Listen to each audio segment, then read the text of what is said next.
Tú lo dijiste, Señor, que bienaventurados son los que oyen la palabra de Dios y la ponen en práctica.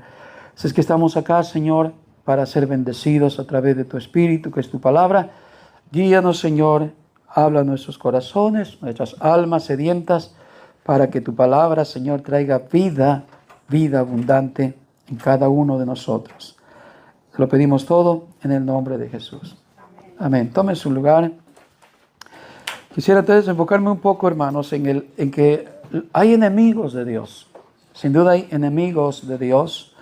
Y vimos en esta historia que los discípulos, o más bien Juan, tomó una decisión como incorrecta, podemos decir.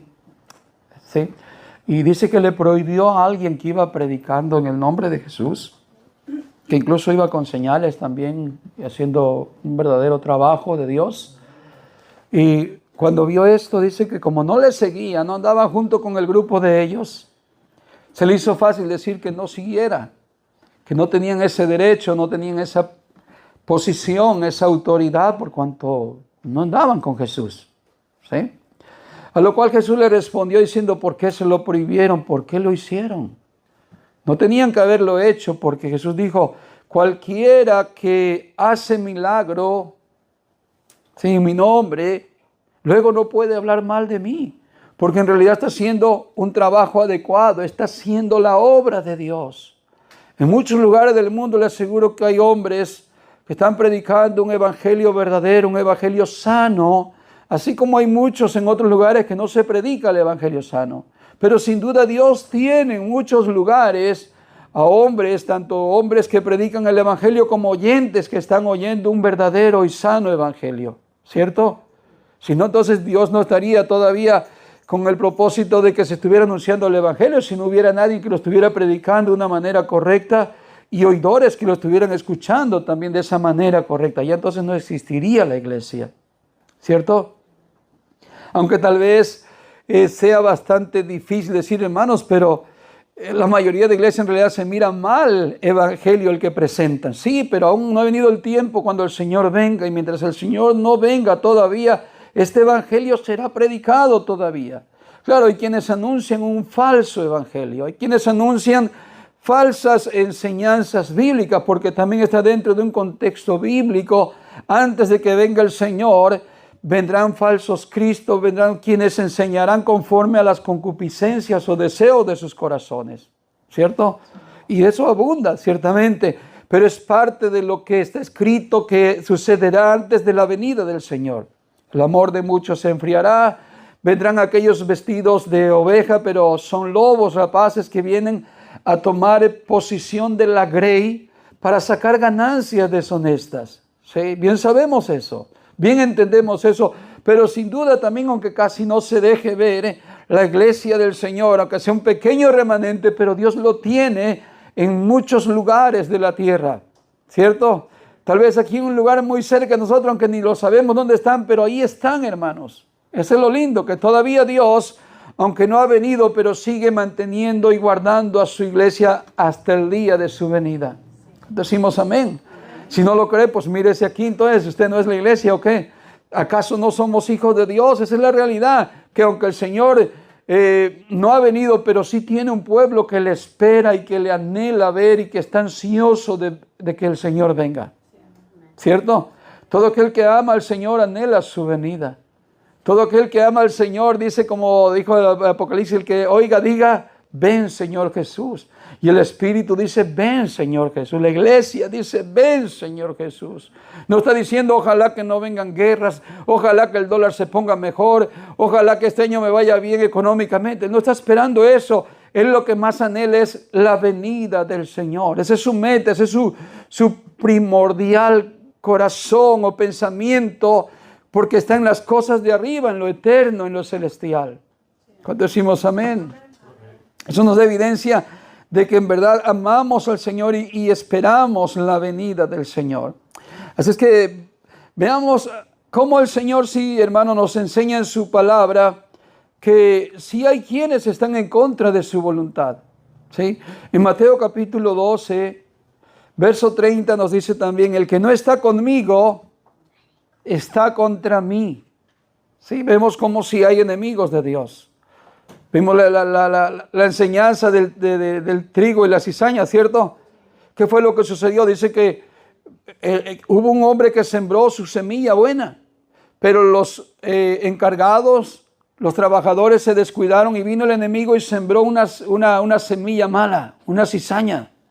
Y vemos los enemigos de Dios. Hoy podemos decir quiénes son muchos enemigos de Dios.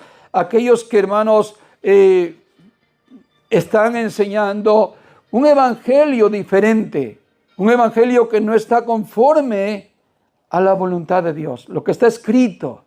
Y se toma la escritura para luego sacarla de contexto, decir otro tipo de enseñanza, lo que no es bíblico. ¿Sí? Entonces de por ahí podemos ver como si hay enemigos de Dios. Pero Jesús lo dice de esta manera: el que no está conmigo, está contra mí.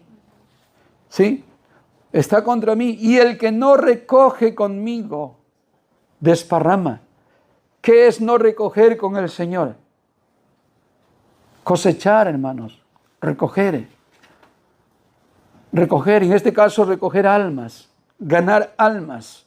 Aquellos que predican un evangelio torcido, un evangelio diferente, un evangelio, como dijo el apóstol Pablo, no es que haya otro diferente, solamente hay uno. Pero aquellos que predican un evangelio diferente, ellos no están cosechando almas, ellos están llevando almas a la perdición. Aunque no lo querramos aceptar y aunque nos duela en el alma, porque son almas que se pueden estar yendo a la condenación. Pero por esa enseñanza falsa, por ese legalismo, por lo que estén enseñando los falsos líderes espirituales en todo el mundo, no está recogiendo con Jesús, no está cosechando almas para el reino de Dios, sino lo que está haciendo es todo lo contrario, está desparramando, está perdiendo, en otras palabras. Puede ser una iglesia muy grande de multitudes, 2,000, 3,000, 5,000 almas o 10,000 almas en un auditorio, pero eso no significa que es una sana doctrina o que es una iglesia en realidad, la iglesia del Señor, porque depende de la sana doctrina y de las palabras de Cristo bien aplicadas, bien enseñadas, para que entonces podamos obtener fruto bueno, cosechar almas para el reino de Dios. Y entonces o ganamos almas o perdemos almas según lo que estemos predicando. Entonces si hay enemigos de Dios, si hay quienes se oponen a las sanas palabras de Cristo y en vez de enseñarlas como está escrito, las enseñan a favor de ellos mismos para sacar provecho, para sacar ganancias. ¿Cierto, hermanos? Es triste, pero es la realidad. No podemos cerrar los oídos y decir, no, eso es falso, hermano. La verdad es que hay muchos, y esto la Biblia nos los ha advertido de los mismos labios de Jesús, que estas cosas sucederían y pasarían y vendrían en estos tiempos. Jesús lo dijo, que esas cosas pasarían para que nosotros estuviéramos pendientes. Sí, entonces, ¿quiénes son los enemigos de Dios? Son los anticristos. ¿Qué es anticristo? Es todo lo que se opone a Cristo. Todo lo que se opone a Dios, a la palabra de Dios, al mensaje de Dios, a las sanas palabras, como dijo el apóstol Pablo. ¿Sí? Miren lo que dice en 1 de Juan, capítulo 2 y el verso 18.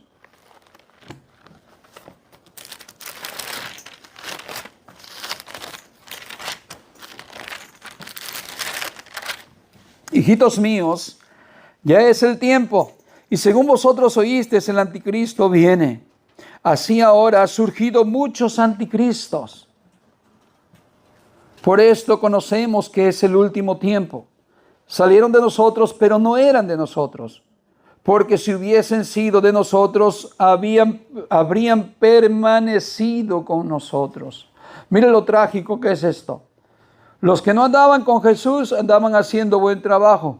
Y por eso Jesús le dijo a Juan, déjenlos que sigan predicando. Porque aunque no están con nosotros, ellos son por nosotros, están trabajando en la viña del Señor. ¿Sí? Y mira lo triste, que aquí el apóstol Juan, como el apóstol Pablo también lo había dicho en muchas de sus mensajes, en sus cartas, que de entre nosotros mismos había quienes se habían levantado para formar división, para traer desánimo a los hermanos, para obligarlos a que se sigan circuncidando, a guardar las leyes y todo aquello que ya Cristo nos había liberado. ¿Sí? Así que dice el apóstol Juan: hijitos míos, ya es el tiempo de que estas cosas tienen que suceder antes de la venida del Señor, hermanos. ¿Sí? De que han surgido, dice, muchos anticristos, y por eso conocemos que es el último tiempo. Y dice aquí esto: salieron de nosotros, estaban aquí en medio de nosotros, pero en realidad no eran nacidos de Dios. En realidad no eran verdaderos creyentes, firmes, sólidos, fieles, fervientes, llenos de la palabra de Dios y en la práctica, sino solamente estaban ahí dentro de la grey.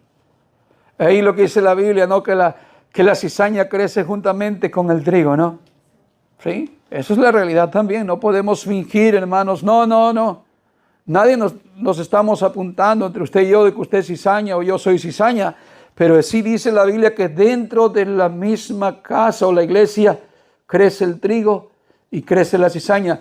Pero con el tiempo, cuando va creciendo, ambos se dan a conocer. ¿Por qué? Porque cuando el trigo llega a su madurez, lo que hace es que se encorva, se inclina.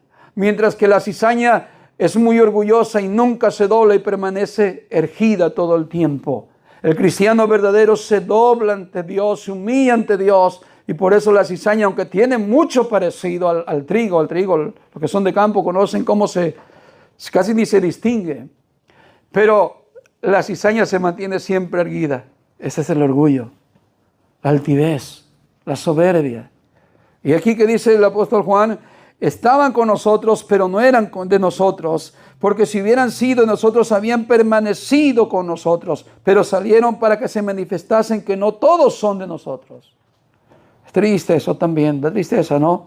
Dice: pero vosotros tenéis la unción del Santo y conocéis todas las cosas.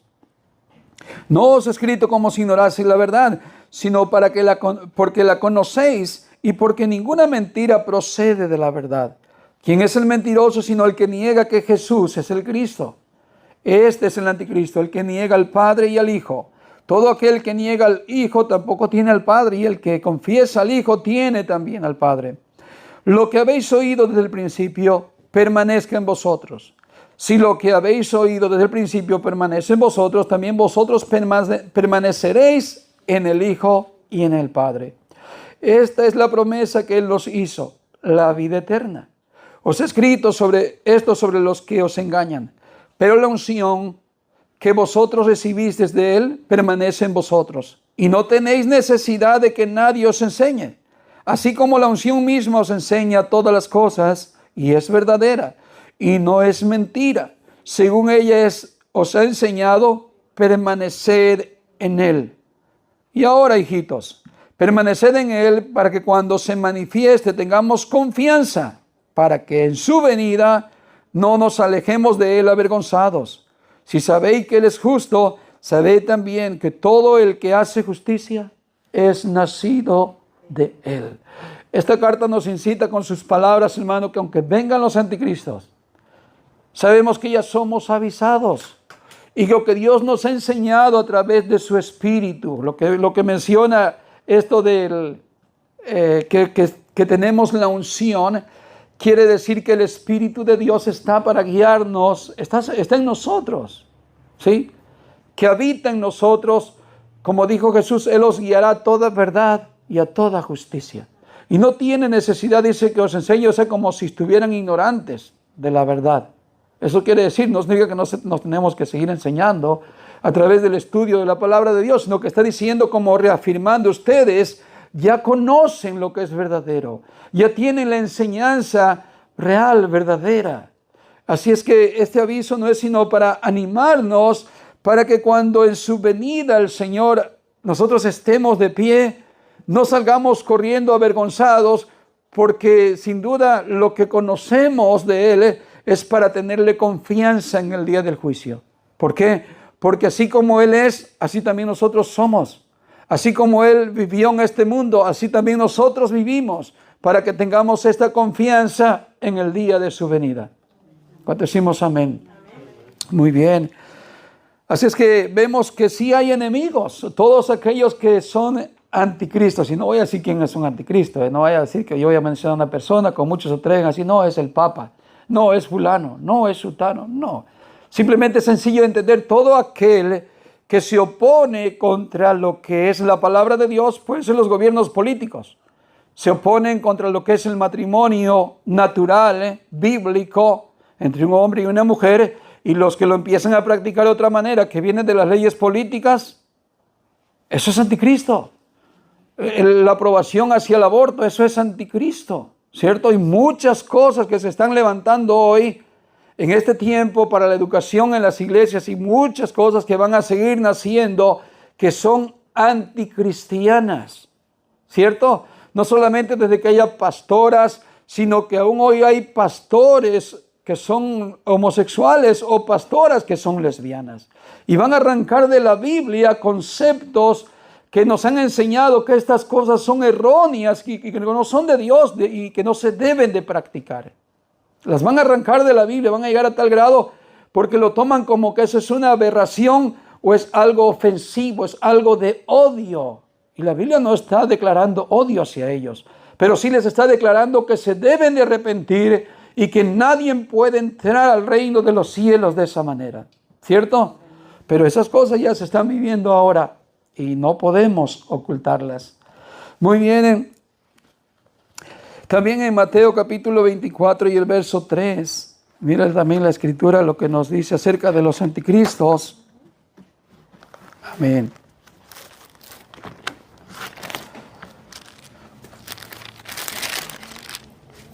Estando él sentado en el monte de los olivos, los discípulos se le acercaron aparte diciendo: dinos cuándo serán estas cosas y qué señal habrá de tu venida y del fin del siglo. Respondiendo Jesús les dijo: mirad que nadie os engañe. Fíjese, hay que tener cuidado con el engaño porque sí hay engañadores. ¿Por qué? Porque vendrán muchos en mi nombre diciendo yo soy el Cristo, y a muchos se engañarán, no a pocos. Van a venir muchos predicadores. Hoy han aparecido tantas doctrinas cristianas, por ejemplo, de que hay una Dios madre, que hay una Dios Espíritu Santo, en fin, tantas cosas que se han levantado y diciendo que son Cristo en la tierra y diciendo tantas aberraciones que usted lo oye y dice, ¿qué es eso? ¿Cierto? Y la gente lo sigue. Tienen miles de seguidores, millones de seguidores. Y tú dices, ¿de dónde? Y nosotros acá somos 5 pelados y no podemos ser más. ¿Cómo es que ellos tienen multitudes? Porque son engañadores. Ahora, esto tiene que ver también con aquellos que tienen comezón en el oído de oír. Sí, la gente, los predicadores van a apartar el oído de la verdad. No van a enseñar lo que es verdad. Van a apartar el oído de la verdad, pero también hay como una conexión entre uno y otro. Hay oidores que no quieren oír la sana doctrina.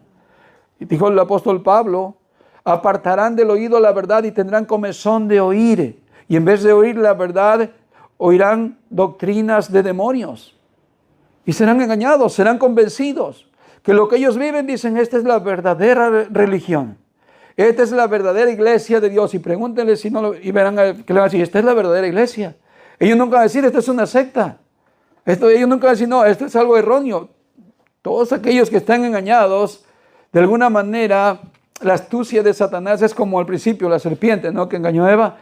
Te hace ver que es una realidad, pero no te das cuenta que es una mentira. Tristemente, hermanos. ¿Cierto? Ahora, es lo que Jesús dijo, que a muchos se engañarán. ¿Sí? Muy bien, así es que tengamos cuidado porque Jesús lo advirtió de que vendrían queriéndose pasar como verdaderos, en este caso creyentes o verdaderos mensajeros de parte de Dios. Así es que tenemos que aprender a, hermanos, de alguna manera, a tener cuidado y buscar la verdad para permanecer en la verdad. Quiero que vea conmigo ahí en Apocalipsis capítulo 13, porque para todo aquel hermano que se aparta de la verdad o que está en la mentira, hay consecuencias. Lamentablemente, hermanos, o somos de la luz o no somos de la luz. O estamos en la verdad o todavía estamos en tinieblas. Apocalipsis capítulo 13 está hablando de las bestias, ¿no? Las bestias de Apocalipsis. Sin duda son los anticristos también, tanto en gobiernos políticos como líderes espirituales en las iglesias. Dice, y abrió su boca en blasfemias contra Dios. Fíjese lo que habla estos anticristos. Habla blasfemias contra Dios. ¿Y qué más dice? Para blasfemar de su nombre, de su tabernáculo y de los que moran en el cielo. Y se le permitió hacer guerra contra los santos y vencerlos. Esto de vencerlos no significa, hermano, que Satanás es un vencedor y pobrecitos los cristianos. Mira, ¿de qué sirve ser cristiano si al final el Satanás los va a vencer? No. En contexto usted va a entender que significa los va a matar. Van a morir. Físicamente, pues. Pero acuérdese que morir físicamente, ¿qué cosa es? Es ganancia, ¿verdad?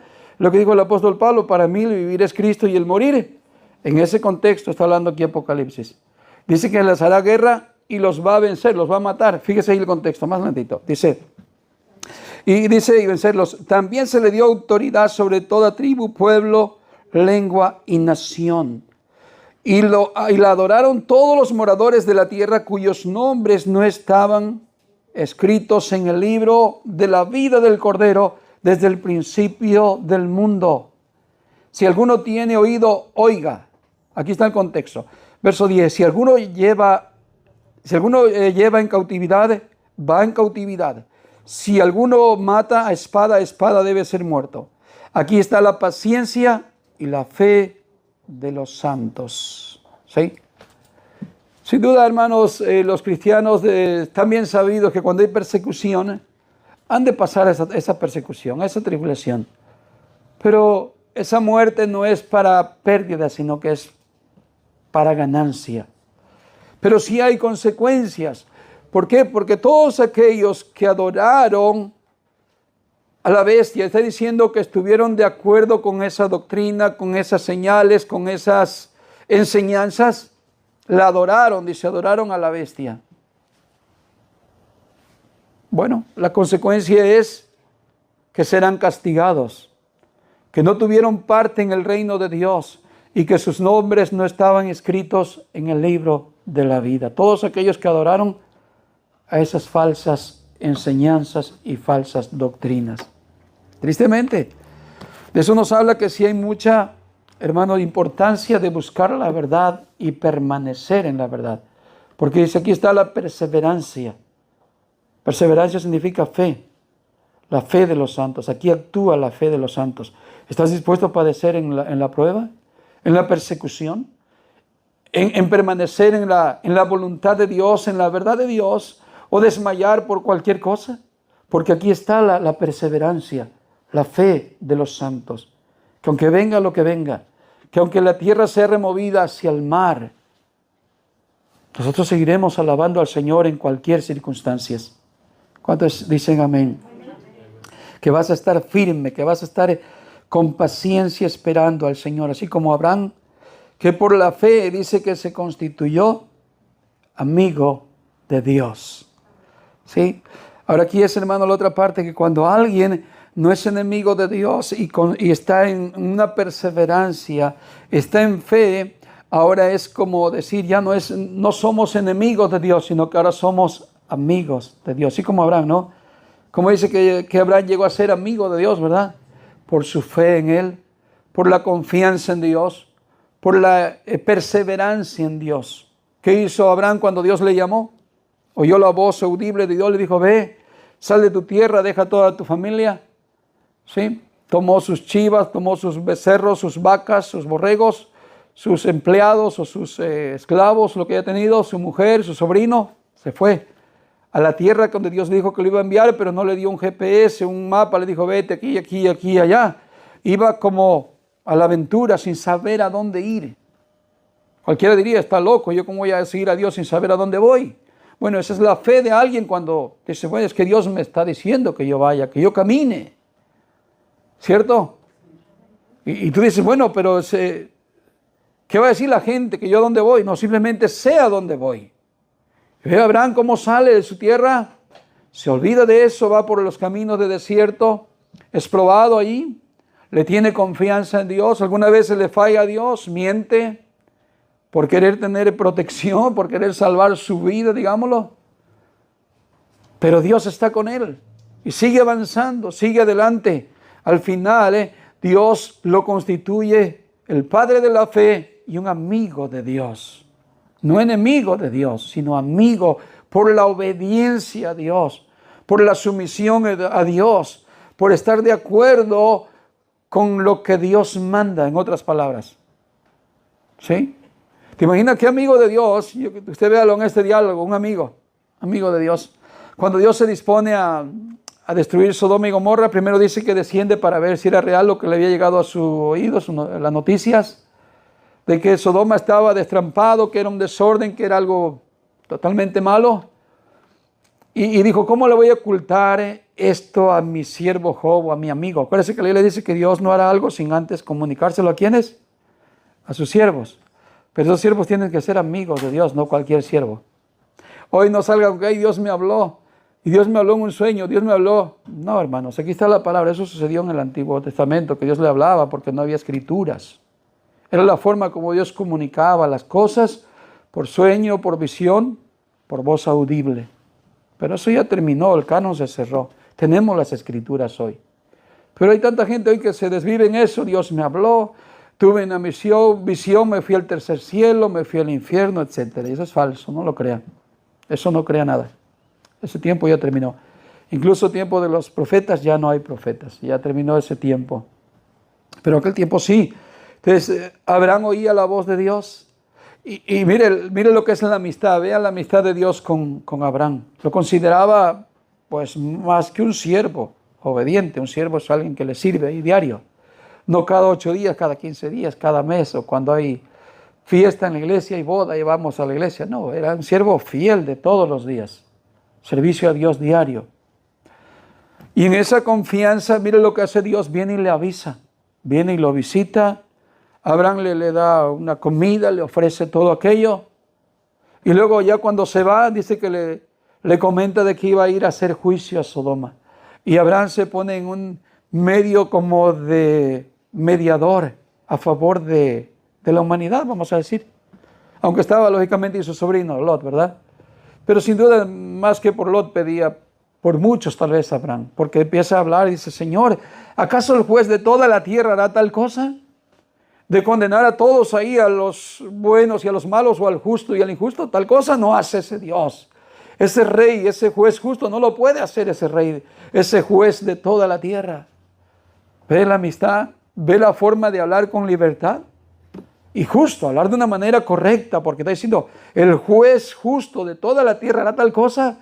Claro, podemos entender que Abraham era ignorante al concepto real de lo que estaba sucediendo en Sodoma, ¿cierto? Pero estaba diciendo, verdad, el juez justo hará tal cosa. No, Dios no lo va a hacer. Dios no va a condenar juntamente al justo con el impío.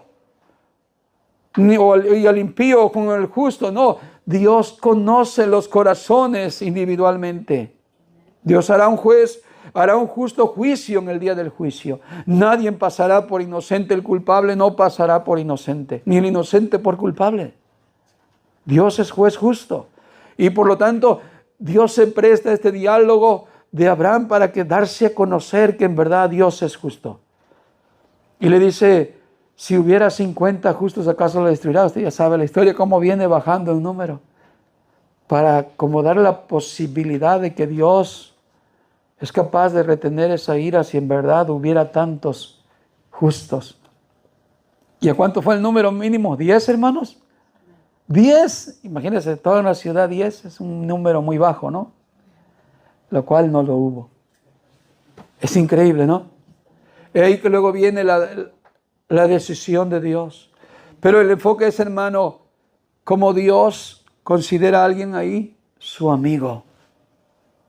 Y no sé usted y yo, hermanos, pero con Dios debemos tratar de tener una amistad con Dios, y no de amiguetes, no quiero que tome una idea, Él es mi amigazo y... No, hay que ser una expresión de respeto, ¿ok? Cuando habla de amigo, no crea que es tutearnos con Dios y ponernos acá a la misma nivel. Y no, es una expresión como cuando dice Abba Padre, es una cercanía muy, muy apropiada, no tampoco es decir así nomás un simple papito, te quiero mucho papito, no, es entender el contexto. Creo que usted es un buen entendedor y sabe qué quiero decir. Que un hombre muy temeroso de Dios, Dios lo considera su amigo que le da esa oportunidad de poder hablar así con Dios. Lo cual no todos creo podemos llegar a eso, ¿no? Sí, se necesita yo creo que bastante trabajo, servicio a Dios para que en verdad podamos llegar a ser, no sé, una manera así tan cercanos a Dios. No digo que no seamos hijos de Dios, no digo que no seamos amigos de Dios, la forma que ya no somos enemigos de Dios. Pero que llegar a esa circunstancia de poder así, creo que también es un tiempo de consagración, de perseveración y lógico, de ir madurando, de ir creciendo. ¿Cierto? Muy bien. Así es que vemos ahí que como Abraham es constituido ese amigo de Dios. Ahora Dios nos dice a nosotros también en Juan capítulo 15, verso 15. Ya no os llamo siervos porque el siervo no sabe lo que hace su Señor. Ahí está cómo Dios comunica a sus siervos lo que quiere hacer.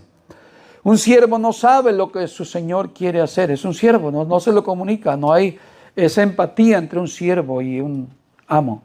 Por eso dice, ya no os llamaré siervos, sino que os he llamado amigos, porque os he dado a conocer todo lo que he oído de mi Padre. Ahí está. Creo que ahí en esa área sí somos considerados amigos, porque nos ha dado a conocer todo lo revelado en la palabra de Dios. ¿Sí? Nos ha considerado amigos para darnos a conocer sus palabras, porque Dios no se la va a dar a conocer a todos. Quiero decir, en esa profundidad, ¿no?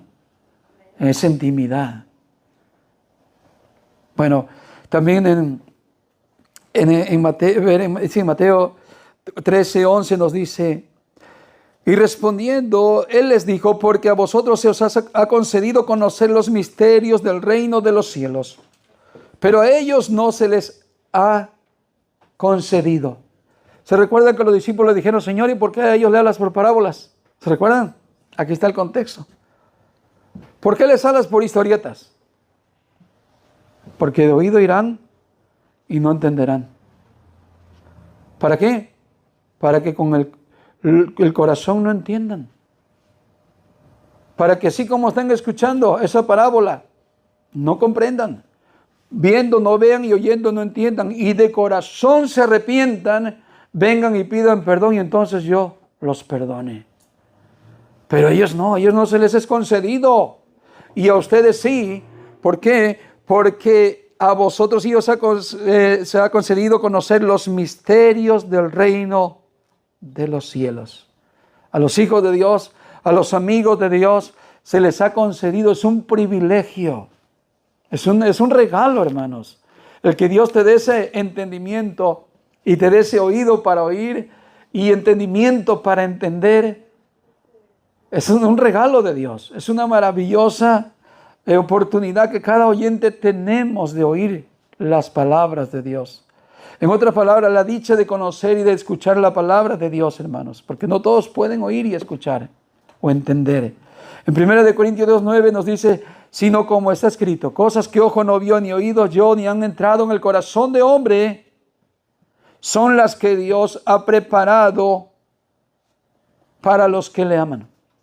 Cosas que ojo no vio ni oído oyó, son las que Dios ha preparado para los que le aman, a sus amigos, a los que ha llamado amigos.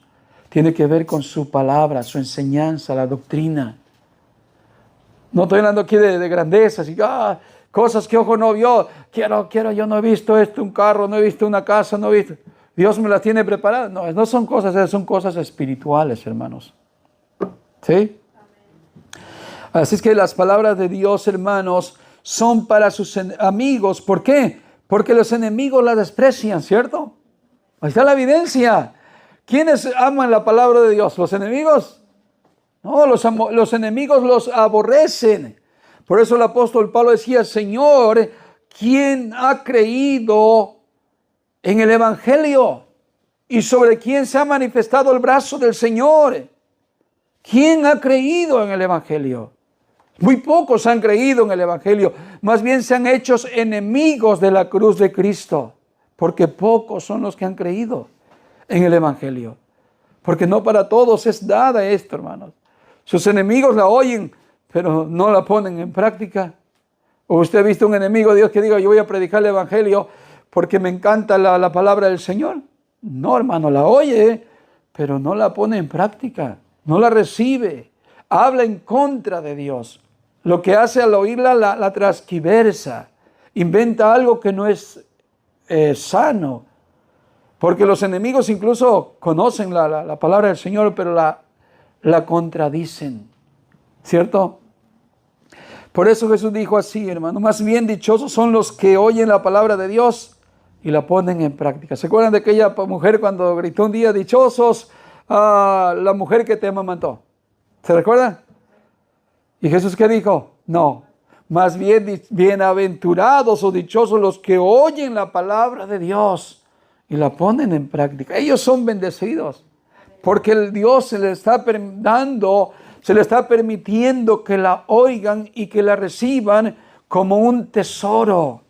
Como Jesús le dijo a los discípulos, dice, ustedes son más bienaventurados que otros que vivieron antes que ustedes, porque ellos murieron con la esperanza de ver y de oír lo que ustedes están viendo y están escuchando. Y nosotros ciertamente ya somos parte de esa generación. Después de Jesús, hermano, todos los que hemos oído esto y lo recibimos con amor, con gratitud, en realidad somos dichosos y somos bienaventurados. ¿Cuánto decimos amén? Así que los enemigos no ponen en práctica la palabra del Señor, sino que están en contra. Proverbios 17 nos dice así. El amigo siempre es amigo y en tiempos difíciles es más que un hermano. Fíjese hablando de lo que es un amigo de Dios. Proverbios 17, tal vez hasta nos lo aprendamos de memoria. El amigo siempre es amigo. ¿Sí sabe eso? Sí, ciertos amigos que son fieles. Está hablando de un amigo que es fiel verdaderamente. Que de 100 amigos, no sé, tal vez podemos decir ahí hay que escoger uno que sea fiel. Porque ciertamente a veces no hay fidelidad. Pero cuando hay un real amigo, dice, el amigo siempre es amigo. Siempre. Dice, y en tiempos difíciles es más que un hermano de sangre. ¿Cuántas veces nos ha tocado experimentar cosas así, no? De que hemos recibido a veces más consuelo, más ayuda, más favor de alguien que no es de nuestra sangre, de alguien que no es muy cercano a mí, por, no sé, no sé, primo, cercano, tío, etcétera, que tenemos más lazos, ¿no? Y a veces hemos tenido esa ayuda incondicional, ¿cierto? Porque a veces hay amigos condicionales, hay que saber discernir qué tipo de amigos somos o tenemos. Porque a veces somos amigos con condiciones, te ayudo pero me ayudas. Te hago un favor pero tú me das el otro luego. Te invito uno y tú pagas la próxima. Entonces eso no es mucho, que digamos, mucha amistad. Pero el verdadero amigo es siempre amigo. Y cuando te da, no está esperando de que tú le des algo porque te lo ha dado de corazón. De verdad, te lo ha dado como si se lo hubiera regalado a sí mismo. Y eso se mira, a veces lo hemos vivido. Lo hemos experimentado. Incluso Jesús dijo acerca de eso, que los enemigos muchas veces serán los de su propia casa, y los de su familia, y los de su ciudad. ¿Qué le aconteció él cuando llegó a predicar a su casa? Dice que volviendo de ciertas regiones vino a su casa a predicar. ¿Y qué le decían? ¿Acaso no es un hijo del carpintero? ¿Acaso no conocemos a sus hermanos, Jacobo, Judas y no sé quién otro más? Y sus hermanas, y lo menospreciaron porque dijeron lo conocemos. Y entre ellos también estaban sus hermanos o medios hermanos que tampoco creían en él. Por eso Jesús dijo, de cierto os digo que no hay, ¿cómo es? Un profeta sin honra sino en su propia casa y en su ciudad, su propia familia. ¿Cierto? ¿De quién usted ha sido más despreciado cuando la familia no cree en el Evangelio? Tal vez otros de allá lejanos que te aprecian, son verdaderos amigos, aunque no son cristianos, pero dicen, mira, la verdad te admiro como tú eres. Pero a veces tu familia, aunque no son cristianos, lo que peor dicen, siempre la religiosa, siempre el religioso. Porque todo el tiempo iglesia, ya me chocaste con tanta iglesia. Y son los menos que te dan ánimo, aunque no necesitas la aprobación de ellos, pero por lo menos, ¿no? Y son mi familia. Debería de ellos de estar más conmigo y apoyarnos porque somos la familia. Por eso Jesús dijo que un amigo siempre es un amigo. Y en los tiempos difíciles, más que un hermano. ¿Sí? De hecho, cuando Jesús va a la cruz, ¿quiénes estaban ahí? Estaba Juan, un discípulo. ¿Y sus hermanos dónde estaban? No estaban ahí. Ellos se convirtieron después al Señor, después de su muerte.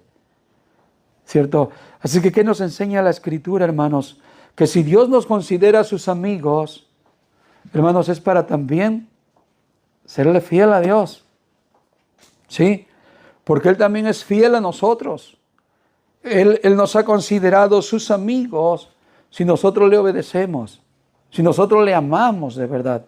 Miren lo que dice Juan 15:14. Dice, vosotros sois mis amigos si hacéis lo que yo os mando. Luego, ¿es esto algo condicional? No. No es que Dios nos ponga una condición, pero es una realidad. ¿Sí?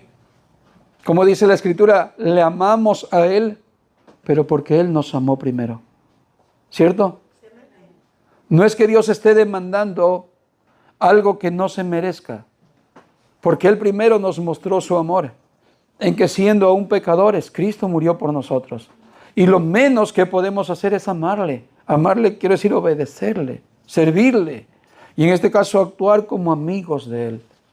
Así actuar en fe, obedientes, sumisos, dispuestos a servirle, dispuestos, hermanos, a trabajar en la obra del Señor con gusto, gustosos, para que de esa manera, hermanos, también nosotros podamos decir que no somos enemigos de Dios, no somos contrarios a la voluntad de Dios, más bien somos considerados amigos de Dios. No sé tú cómo te sientes, si te sientes un amigo de Dios o un enemigo de Dios. Pero bueno, la Escritura nos dice que después de que ya, hermanos, fuimos salvos, ya el Señor ni siquiera nos llama siervos, aunque somos siervos de Él por amor, ¿cierto? Y siervos quiere decir la grandeza de servir. Servicio pasado, 2 enseñanzas atrás, me acuerdo que dije que Dios sirve al hombre, ¿cierto? Mostrando la grandeza de servir. Dios te sirve, pero Dios no es tu esclavo. Jesús se puso en ese ejemplo de servicio, de excelencia. Cuando llegó al aposento alto en última cena, dice que estaban ahí, todos sentados. No había el esclavo que lavaba los pies porque ese lugar era un lugar como reservado para la celebración de la Pascua. No era la casa de alguien, pues en la casa de alguien cada quien tenía su esclavo exclusivo. No era un judío para lavar los pies. ¿Por qué? Porque era extrema humillación que entre los mismos judíos otro hermano judío le lavara los pies. Así es que escogían un esclavo gentil. ¿Se entiende? Entonces Jesús está ahí en medio de todos. Y en la cena, Jesús se levanta, se ciñe la toalla, toma el lebrillo con agua y empieza a lavar los pies de todos los discípulos. Primero, y les dice luego, bueno, ¿quién de los gobernantes hace esto? Los grandes, los que gobiernan, ¿qué hacen? ¿Se sientan a la mesa o sirven? ¿Y qué dicen? Se sientan a la mesa, contestaron, cierto, pero yo estoy entre vosotros como el que sirve. Y les da la lección. Le lava los pies, aunque cuando llega Pedro se opone, porque dice, un judío, ¿cómo? Si eres el rey, eres el maestro, eres el que viene a gobernar a Israel, a liberarnos del yugo de Roma, ¿cómo, Señor, tú me vas a lavar los pies a mí? Jesús le dice, si tú no te dejas, no tienes parte conmigo en el reino, porque está el don de servicio. Y esto que tú no lo entiendes ahora, Pedro, lo entenderás más adelante, el don de servir. Por amor, dar de gracia lo que de gracia recibiste. No vayas por recompensa, no vayas por dinero, no vayas por algo propio, personal. Ve por amor a mí, por amor a las almas, porque fue lo que le dijo Jesús a Pedro cuando ya el Señor había resucitado, ¿no? Si me amas, pastorea mis ovejas, cuida mis ovejas, ¿sí? Y no por intereses personales, lo cual Pedro luego lo hizo, ¿no? Y entonces cuando Pedro recibe esto, bueno, ¿cómo voy a estar en el reino de Dios si no quiero participar? Entonces dice, el Señor, no me lave solo los pies, sino todo.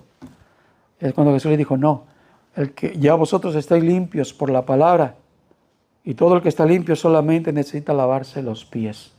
¿Qué significa? Que usted como cristiano anda en el polvo de este mundo, y el polvo está sucio. Nos contaminamos con el mundo, con ideas, pensamientos. Hemos ofendido con palabras, ofendiendo a un hermano, etc.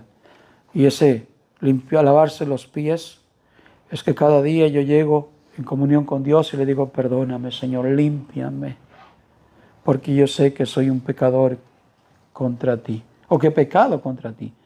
No pido perdón para mi salvación, porque no estoy perdiendo la salvación cuando he pecado. ¿Por qué? Porque mi salvación no depende si no peco, sino que aun cuando peco, y eso quiere decir cuando peco, no voluntariamente ni cotidianamente, ¿no? Porque soy un pecador arrepentido, que cada día procuro mejorar, ¿sí? No ser perfecto, porque la perfección nadie la alcanza, solo Cristo es perfecto. Pero cada día usted procura ser mejor. Hoy fue mejor, mañana procura ser mejor, pasado procura ser mejor. Y en eso se refiere a que tenemos necesidad de limpiarnos los pies. Igual para no condenar a otro, sino lavarle los pies al otro, ¿no? Bueno, terminamos con esto, hermano. El Señor nos considera sus amigos. Sí, le obedecemos y hacemos lo que Él nos manda. Sencillo, hermanos. Solamente obedecer lo que Dios nos ha encargado, hermanos. No es difícil. Dijo el apóstol Juan, sus mandamientos no son gravosos. ¿Cierto? Si los amamos. Claro, como enemigos, no amamos los mandamientos. Pero si amamos a Dios, guardamos también sus mandamientos. Amén. Vamos a darle gracias a Dios. Ahora, sabiendo que tenemos enemigos, amén, hermanos, Dios nos ha puesto también para hacer luz. Incluso es ahí donde dice la Escritura que amemos a los enemigos. Orar por los que os persiguen. Oren por los que os ultrajan, te quitan tus posesiones, tus cosas. No actúes de mal con mal, sino vencer con el bien al mal. Porque somos hijos de Dios para hacer luz, hermano, y brillar en la oscuridad que este mundo está, bajo lo maligno, bajo las tinieblas. Dios nos manda que, hermanos, hay gente que necesita de Dios. Y nosotros somos la luz para que ellos conozcan al Señor. ¿Sí? Esa pequeña luz que Dios ha dejado en este mundo, en la tierra, para que los que no conocen a Dios le conozcan. Y seamos como Abraham, que tiene un corazón para que otros también sean salvos. Y así como Dios nos ama, así nosotros amemos también a los demás. Incluso por eso dice, ama a tus enemigos. Ama a tus enemigos. Si tu enemigo te pidiere un vaso de agua, dale. Te pidiere un pedazo de pan, dale. ¿Sí? Vamos a orar. Señor y Padre Santo, gracias. Gracias, Señor, por enseñarnos que, Señor, hoy hay quienes aborrecen tu palabra. Señor, que cometen abominación en contra de ti. Enseñando, Señor, como doctrinas, mandamientos de hombres, corrompiendo la verdad de tu palabra.